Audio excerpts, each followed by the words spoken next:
A country like India where a rape happens every 16 minutes. Women's safety is something that we should be discussing. Sexual harassment is a conversation that should not be a taboo. We should be normalizing these conversations.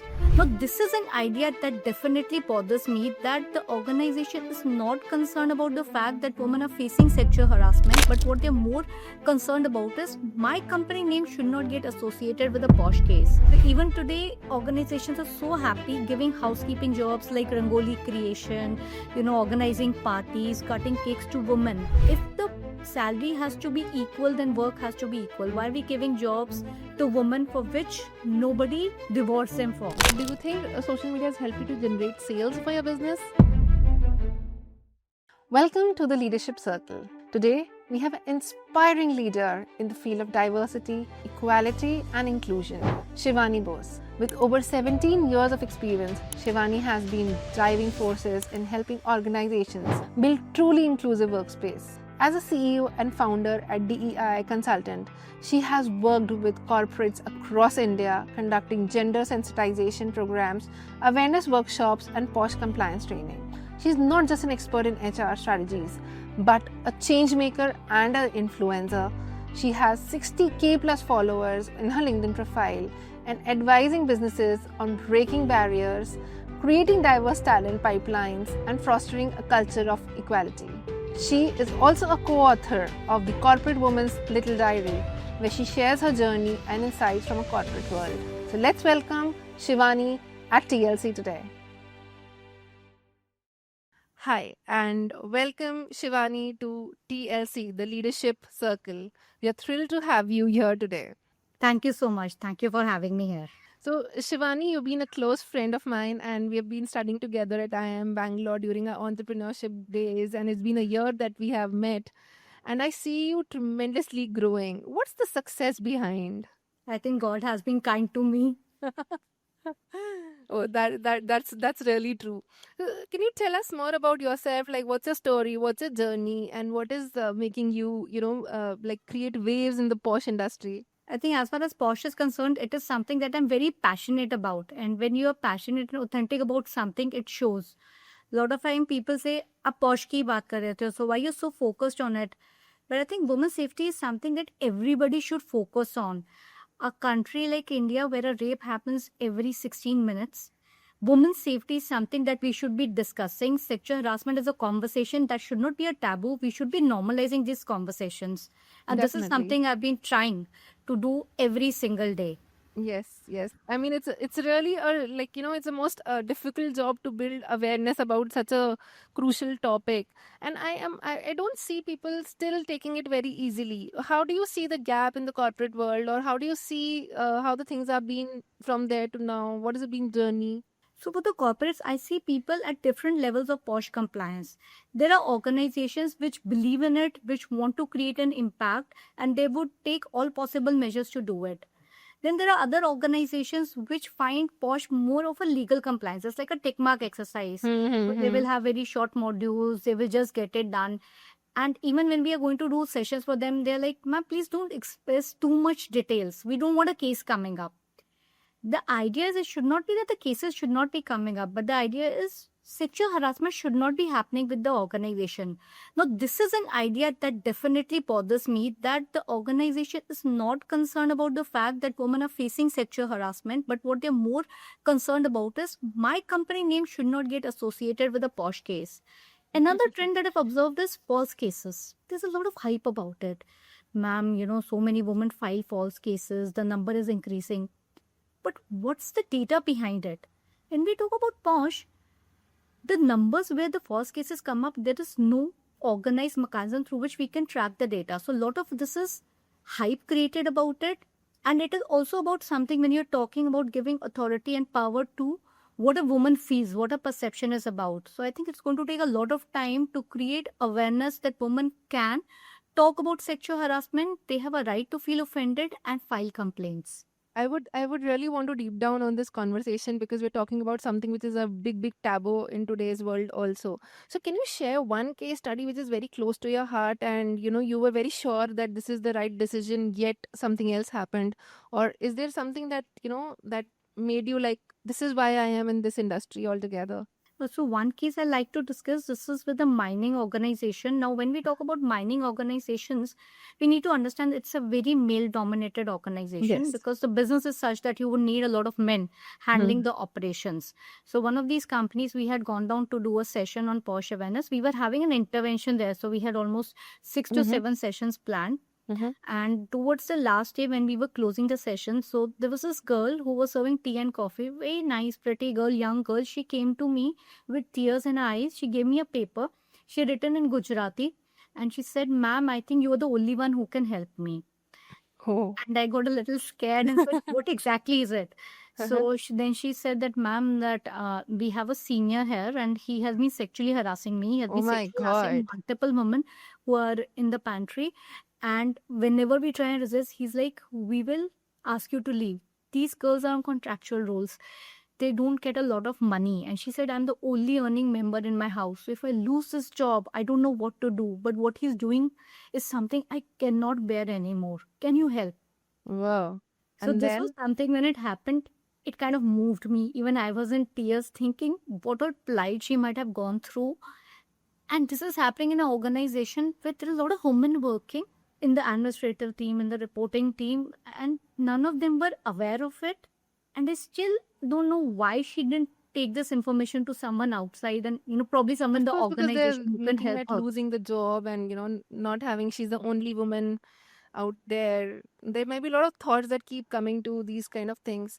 Ma'am, but my question comes, Shivani, that in these all cases, how do you market these things, market these subject like these, and then build awareness so that, people are literally looking to, create awareness in their organization, and not just awareness, I would say, women are ready to take actions on such things. I think is something that's very important that goes beyond what we do is to create a culture of speak up. So Posh has been there for a decade now. But if you see, majority of the cases would be coming from a couple of organizations. Uh-huh. And this was proven through a research. So what does it indicate? It's not that there are certain banks or software companies where all sexual harassment is happening. On the contrary, they have created a culture where women feel empowered to Mhm. talk about sexual harassment, and their complaint is taken up seriously.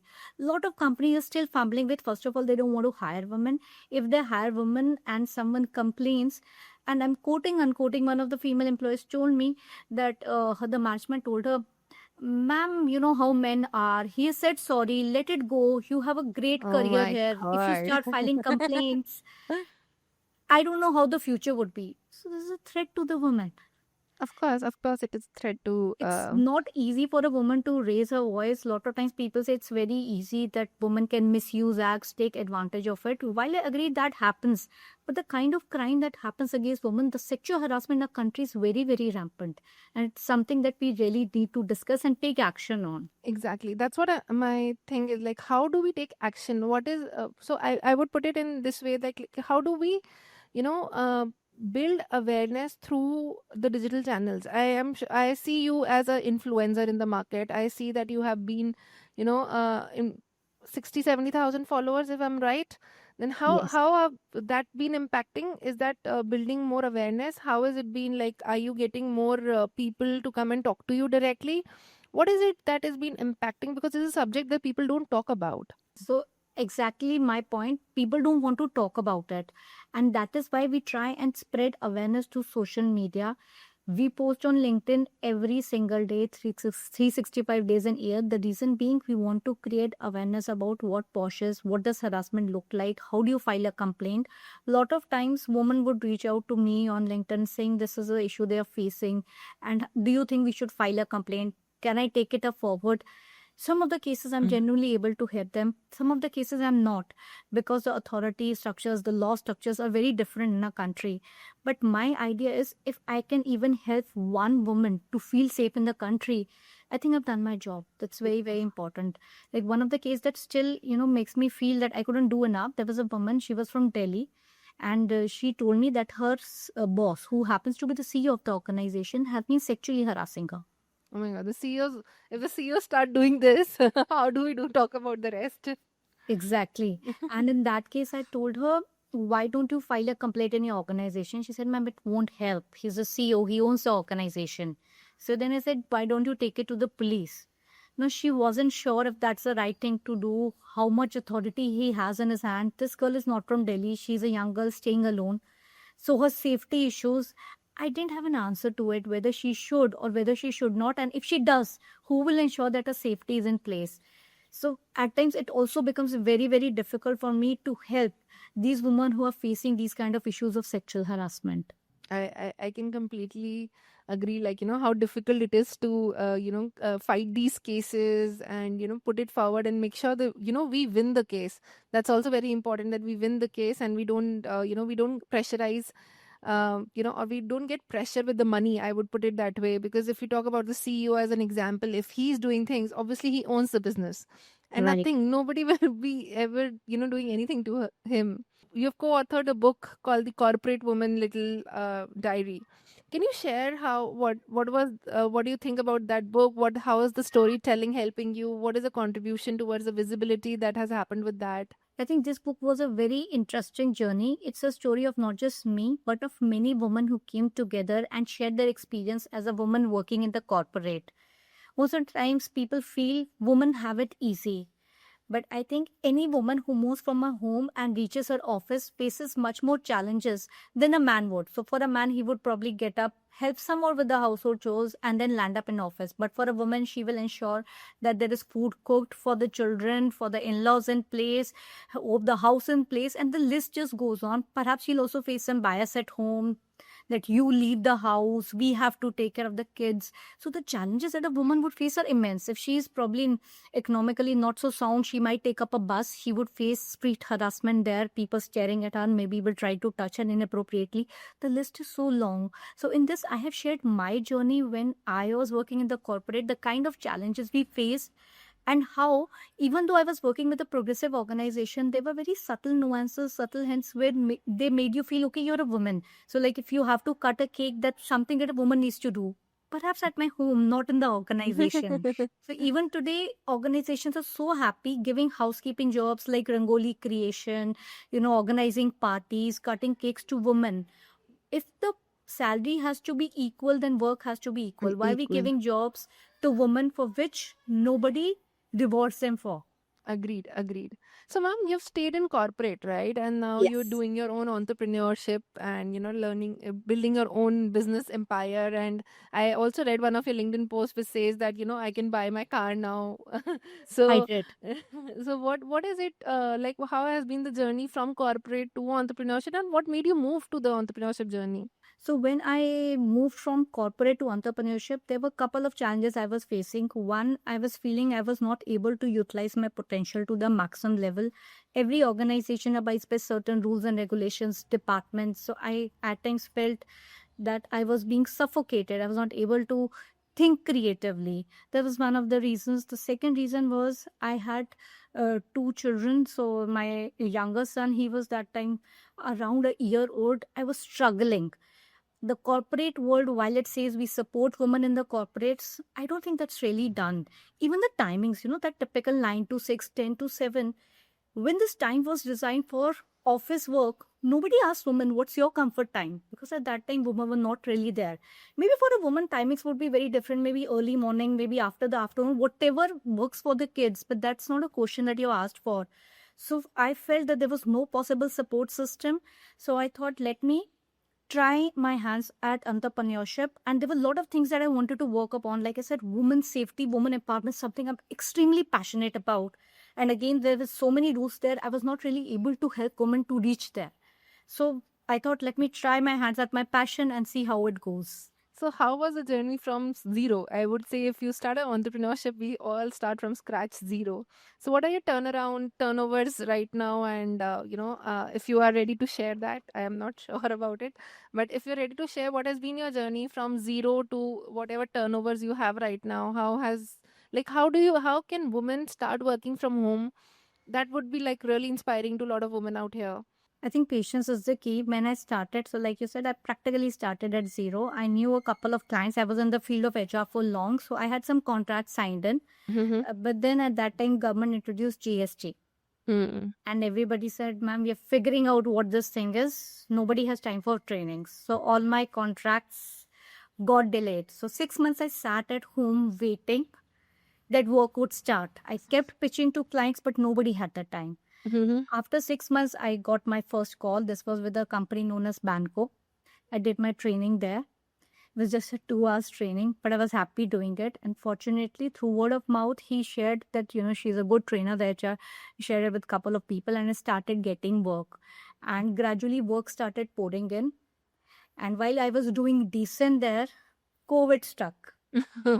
Another Again, back to roadblock. the point, zero revenues.